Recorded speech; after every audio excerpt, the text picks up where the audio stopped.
saw a video of Naira Marley yesterday where he was being attacked on stage, and the video really break my heart.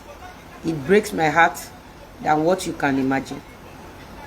And some people said the guy that attacked Naira Marley is Naira Marley fan, that he had greeted Naira Marley before he started the show.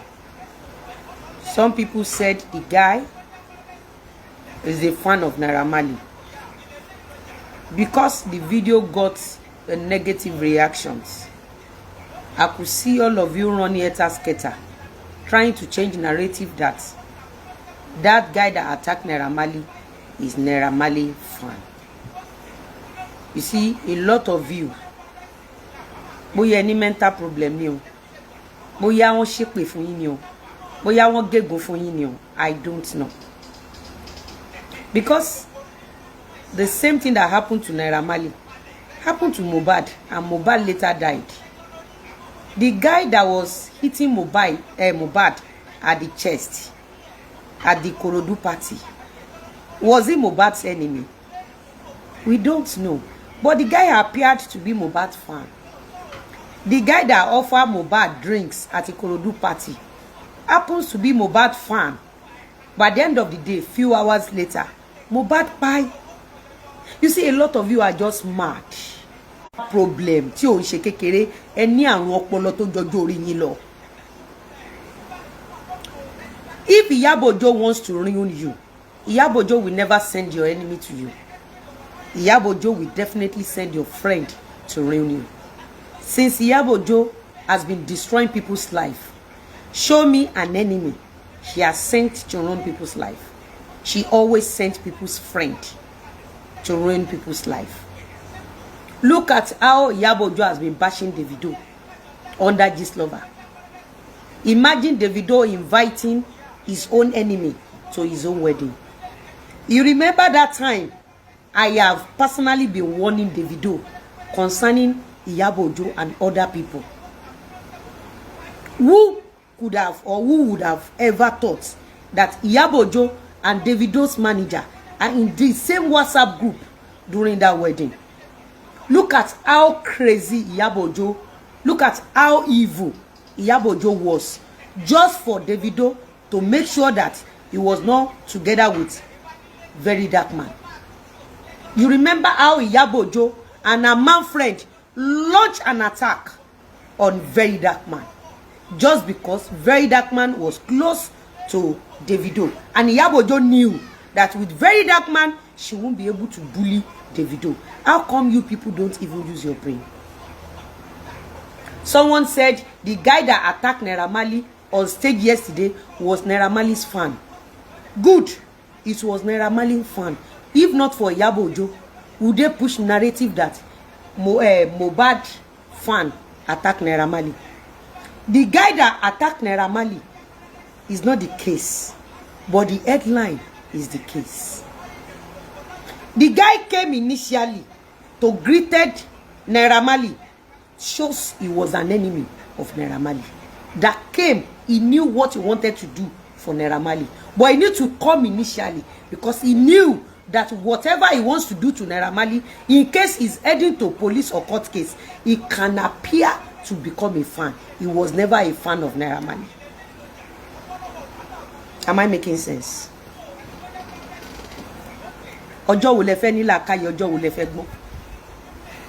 A lot of you ni wọ́n ti mú wálẹ̀, láyé ti mú wálẹ̀ lẹ́ni, just because row number 6 ni smart. A fan that came to greet Naira Marley and later went on stage to attack Naira Marley. He did not attack as if he wanted to snap. Go and check that video. I am Tiwa Tokpemi ni white Taye Banjaye. Thank you. Go and check the video. The guy did not attack Naira Marley as a fan. He never attacked Naira Marley as if he wanted to snap. It was pre-planned. And a lot of you were saying the guy was Naira Marley's fan. Akuma mojudi awaye ma serere be se la ojú olórí burúkú kalẹ̀ tí wọ́n tàn yanjú Mohbad mọ́ wa lójú nìyẹn. Ṣebí wọ́n fẹ́ kí n analyze ni ma analyze ẹ fẹ́ kí n analyze video yẹn ma ẹ mọ̀ pé Naira Marley ẹ mọ̀ pé ó gentle kò ní lè sọ̀rọ̀ nǹkan tó ṣẹlẹ̀ sí Naira lánàá Ìyábọ̀ Òjó ni. And I will give you some video as an evidence to show you what and how Ìyábọ̀ Òjó has been operating. What happened to Naira Marley yesterday? It was Ìyábọ̀ Òjó. They purposely changed the narrative. As a matter of fact, it was pre-planned. Ẹ ti gbàgbé pé Ìdúmàtà. Ẹ ti gbàgbé pé Ìdúmàtà. Ẹni tí mò ń bá rajà ní Ìdúmàtà ló kígbe olè lé mi lórí. Ẹ ti gbàgbé. Ṣé tí fans èèyàn bá attack èèyàn lórí stage. The next thing ni wípé kẹ́ sọ pé Mohbad fans ló lọ attack ẹ. Ewa of Lagos, I want you to listen to my analysis. The guy that delivered to Gistlover, to Ìyábọ̀ Òjó. Let me bring some video. For the guy to go and greet Naira Marley initially before the show shows he's an enemy from Ìyábọ̀ Òjó. That guy that attacked Naira Marley later on stage. A lot of musicians, their fans normally attack them. But with what? Fan attack the musician Abi. But Mohbad fan attack Naira Marley. Who make Mohbad to be an enemy of Naira Marley? Let me show you some things. If not for Ìyábọ̀ Òjó, who will ever pin Mohbad death to Naira Marley neck? If not for Ìyábọ̀ Òjó. If not for Ìyábọ̀ Òjó, what happened to Naira Marley yesterday will just be a fan attack Naira Marley. It won't be Mohbad fan attack Naira Marley. Hold on, let me show you. Let me give you an instance. Ẹ mọ̀ nǹkan tó ń bí mi nínú. Wọ́n attack Naira Marley lórí stage. Next thing, táwọn fans máa sọ. Wọ́n ní fan Mohbad ló attack Naira Marley lórí stage. Àwọn olórí burúkú kan wá sọ wípé fan Naira ní tẹ́lẹ̀tẹ́lẹ̀. Wọ́n ṣẹ̀ṣẹ̀ wá ń show video ibi tí bọ̀bọ́ yẹn ti kí Naira before kó tó lọ attack ẹ̀ lórí stage. Àwọn fan Mohbad kan ló lọ fi nǹkan gba láyà ní Kòròdú kan tó pin òkú ẹ̀ mọ́ Naira lọ́rùn. Ṣé àwọn ọ̀tá Mohbad ló offer ní drinks ní Kòròdú? Do you understand? And for the fact that that boy came initially láti kí Naira tó wá padà lọ attack ẹ̀ lórí stage, he was never a fan. It was a setup. Bọ̀bọ́ tí mo rajà lọ́wọ́ ẹ̀ ní Ìdúmàtà lálẹ́ ẹjọ́ yẹn máa wò wọ́n lálẹ́ ẹjọ́ yẹn jẹ́ kí n fi kí n hàn wọ́n. Má gbàgbé pé ẹ̀ẹ̀mejì ni wọ́n gba owó kéèsì tó ṣẹlẹ̀ ní Ìdúmàtà. Ẹ̀ẹ̀mejì náà gba owó, wọ́n kọ́kọ́ gba 91,000.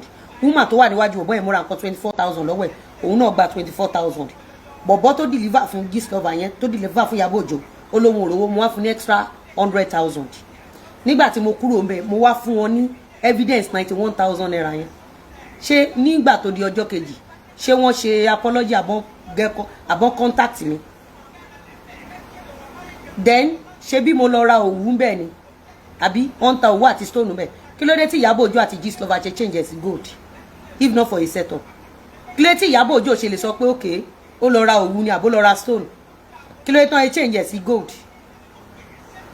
You see these people, that is why sórí àwọn people yìí some of them cannot make it in life. Wọ́n dẹ̀ máa sáré yí nǹkan. Wọ́n dẹ̀ sórí ìgbà tẹ́ bá pa bẹ́ ṣe pa Mohbad ni. Even gan tó bá jẹ́ pé fan ẹ̀ ló attack ẹ̀. Kí ló tẹ́ sáré sọ pé fan Mohbad ló attack ẹ̀? Tó bá sí pé fẹ́ torture Naira Marley. Ó wá ní ẹ ó ti kọ nǹkan sí Twitter, ó máa kàn sí Twitter because Naira ò mọ nǹkan tó ń ṣe.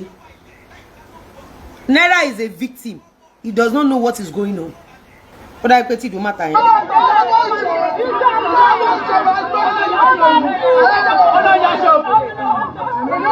Tó bá yẹ pé tòótọ́ ni even as a celebrity gbogbo àwọn tó ń kígbe olè lé mi lórí wọ́n mọ̀ mí náà, wọ́n ti rí mi rí náà, wọ́n mọ̀ nǹkan tí mo tó nínú ayé náà. Ẹ jẹ́ ká wá sọ pé tòótọ́ ni, ẹ jẹ́ ká sọ pé tòótọ́ ni mo lọ jí 91,000, ẹ jẹ́ ká sọ bẹ́ẹ̀ pé mo lọ jí 91,000, ẹ jẹ́ ká sọ pé tòótọ́ ni. kí ló dé tí Ìyábọ̀ Òjó àti Gistlover kí ló dé tí Ìyábọ̀ Òjó ṣe report 91,000 kí ló dé tí Ìyábọ̀ Òjó ṣe lọ report gold London Gistlover. Am I communicating? Why is Ìyábọ̀ Òjó not blogging about 91,000? Ẹ jẹ́ ká sọ pé tòótọ́ ni mo lọ jí 91,000. Ẹ jẹ́ ká sọ bẹ́ẹ̀. Ẹ jẹ́ ká sọ bẹ́ẹ̀ pé òó mi mo lọ jí 91,000 bí tán ti ń ta òwú. Meanwhile, let me show you this kí n tó continue. But woman tó wà ní Tom Jones, woman tó wà ní iwájú, tẹ́ bá lọ wo fídíò yẹn ẹ rí wípé wọ́n sọ wípé kí ni tẹ́ máa ń ṣe láàrin ọjà ń bí, meaning they've been doing it to innocent people. tó ẹ̀yin èèyàn wa ẹ ti gbọ́ àwọn ọ̀rọ̀ yìí tí Lizzy Anjorin tí ó sọ nínú fídíò yìí, ẹ ti gbọ́ bó ṣe sọ̀rọ̀ nípa ìṣẹ̀lẹ̀ yìí tí ó ṣẹlẹ̀ sí Naira Marley lẹ́nu ọjọ́ mẹ́ta yìí. Ẹ̀yin èèyàn wa ẹ gbọ́ bó ṣe sọ pé gbogbo nǹkan tí ó ṣẹlẹ̀ wípé Ìyábọ̀ Òjó ló fà á. tó ẹ̀yin èèyàn wa ẹ ti gbọ́ nǹkan tí Lizzy Anjorin sọ, a kò ní rí jù báyìí lọ lé ní ẹ̀yin èèyàn wa. tó bá jẹ́ ìgbà àkọ́kọ́ tẹ́ wo fídíò wa nìyí, ẹ tẹ subscribe button o fún àǹfààní láti máa rí púpọ̀ lára àwọn fídíò wa wò, kí ẹ sì tẹ aago tí ó wà ní ẹ̀gbẹ́ rẹ̀ kí ó bá lè máa notify yín. Ó dàbọ̀. Orúkọ woman tó wà níwájú ẹ̀, níwájú bọ̀bọ̀ tó kígbe olè yẹn, ṣe rí pé February 5 lélẹ̀, February 5 lélẹ̀ tailoring àkàtẹ̀wò mo wá send sí bí mo ṣe san owó February 5. Now ẹ máa bọ̀, ṣe ti rí ní 5:39 ó ní alihamdulilayi, ṣe ti rí mo send eléyìí sí, ẹ gbọ́ audio tó send sí mi bọ̀. máa fi hàn bàbá yẹn sí pé ẹ ti send aláàtì yẹn sí mi, máa fi hàn sí. Ẹ dẹ̀ wo déètì wo lélẹ̀ 17 November 2023 ẹ wo, ṣe ti rí. And these people ẹ rí ó ti delete kìíní, ẹ ti rí, ẹ ti rí. And these people never feel remorseful ẹ wo.